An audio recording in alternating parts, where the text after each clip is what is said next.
decreased age to purchase a handgun in the state of Indiana. About 48% of the people who go to apply for a permit to carry a handgun, it's for the reason of self-defense. And I'm just going to go over the process to acquire the license to carry a handgun, and you have to be 18 years old to acquire the license. You start off by sending in an application to the Indiana State Police, and that is reviewed by them, and you pay a state fee. I think it's $70. Yeah, $75, and then you'll schedule an appointment to go have your fingerprints get electronically fingerprinted, and you'll get the application back from the state police whether you were approved or not, and then you'll take that and your the receipt from your fingerprints to your local law enforcement, and you'll pay a local fee, and then they will run another background check there, and that will be the final decision. And then you wait up to 90 days to actually get the card, and then even though at 18 you can purchase the license and you can carry the license, you cannot purchase a handgun, which is what we're going to try to reduce the age to purchase the handgun. So, in February of 2013, the reason why people got a handgun was 48% said that it was due to protection, and our main goal is for protection. We're not trying to get everyone to go out and buy a handgun. We're just trying to reduce the age of the ability to buy a handgun from 21 to 18. Since you can already buy a license, you can buy the license, you should be able to buy a gun in our lives. So the background checks we feel are a very good necessity, and the checks would be very helpful in the 18-year-olds because it would be easier for them to be either qualified or disqualified from being able to buy a handgun. And so yeah, the same protocols would be in effect if a 21-year-old would buy a handgun as if an 18-year-old would buy a handgun. And so transitioning, some people say handgun ban would be more effective in protecting people, but we feel like it wouldn't be, because in Chicago, the handgun ban became effective in 1981, and the percentage of murders committed by handgun went down to 38%. However, in 2013, they went back up to 78%. And so that pretty much just proves that handgun wouldn't protect or do anything for the people of the city that gets the handgun ban. Alright, so, these, the gun laws that we hear about, it doesn't come up all the time, like, we don't hear it every single day. When, like, big events, like the Sandy Hook school shooting and, like, the 2012 Aurora, Colorado, like, theater shooting, stuff like that happens from time to time.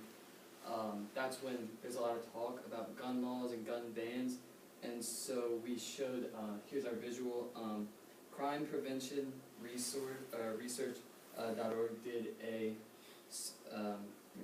article on like the correlation between like gun ownership per 100 residents compared to like the murder rate. And as you can see, like Switzerland, Serbia, Finland, and even the United States are up there with high gun ownership per 100 residents, and the United States is actually the most. You can see that the murder rate is actually lower, and then in comparison to other countries like Jamaica, Honduras, and Venezuela, where there isn't a lot of gun ownership, that's where you see the murder rate is insanely higher. So that's that. Like we said earlier, our group wants to propose to lower the age to purchase a handgun from 21 years old to 18 years old. And we feel like the age gap between getting your license at 18 to 21 like is kind of like in place to like stop these crimes and murders, etc. with like handguns. But in reality, like with the correlation that we see it in this graph, and then along with what he was saying, like the whole process, you have to get all these background checks.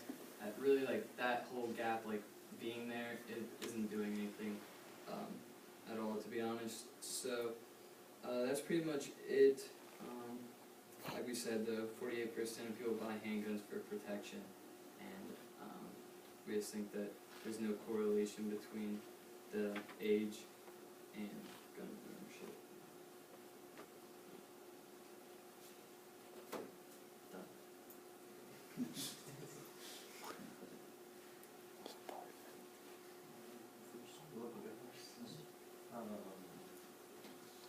What was the first time you ever said?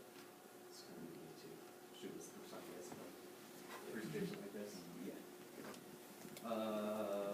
Content was pretty good. You had a pretty good overall understanding of the process. And you stated the problem well.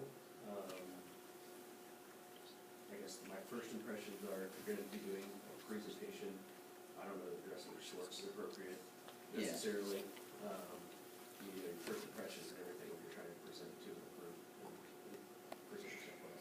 That's what I would wear for you specifically. So that's just my thought. Onto the content, I like the chart, really good.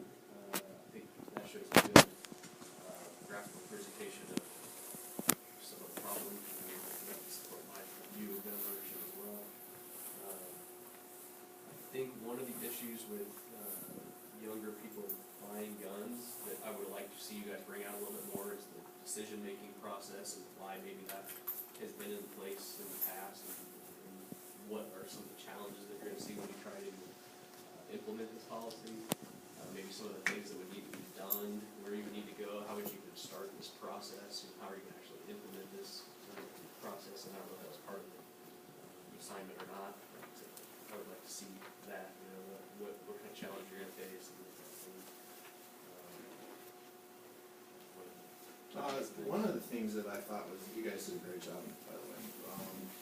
I'm kind of the opposite here. I think it's, for me, you presented a great topic, and you gave a good graphic.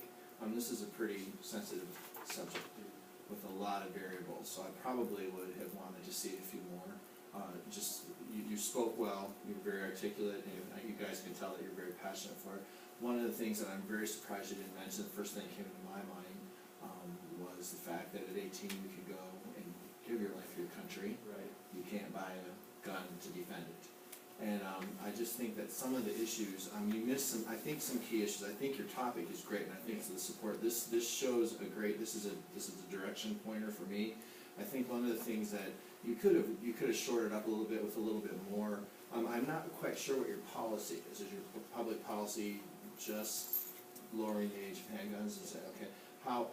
So how would you go about doing that? If you really wanted to lead a crusade to do this, who are the, if you guys could answer this question for me, who are the people you think you should start with? You know, how is that, what is that road to get to where you want to get as the end result of the age being lowered to 18? Because I was not even aware of that. I mean, you taught me something that I wasn't very grateful for. But I'm not a big gun guy, but I wasn't even aware that you get a license at 18, and that makes some sense to me. So who are the people you think you need to target to really get this thing going? I would say maybe start with local law enforcement, talk through them.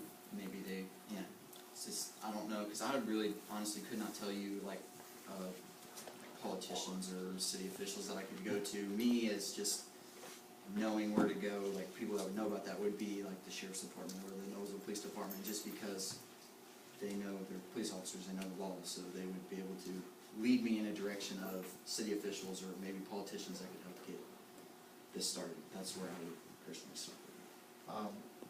That's, to me, makes sense. I mean, these guys, go ahead. So, have you guys looked at some of the other states and their policies and how they're handling things, or how does Indiana compare to other places across the country? We're very like pro-gun in Indiana compared to some states. We're open carry on handguns. In some states you have to, I have my license to carry a handgun, so it's just a license to carry in the state of Indiana. But in other states, you have to have a license to, if you wanna conceal it, it has to be concealed, and so you have to have a license to carry a concealed firearm. But like, Specifically on the age requirement, though. on the age requirement, it's, I'd say, what I saw in other states was a lot of them, it was 18 to get the license and 21 to get the handgun. I don't know if the 21 to purchase a handgun is a state thing, I think that's a federal, regulation to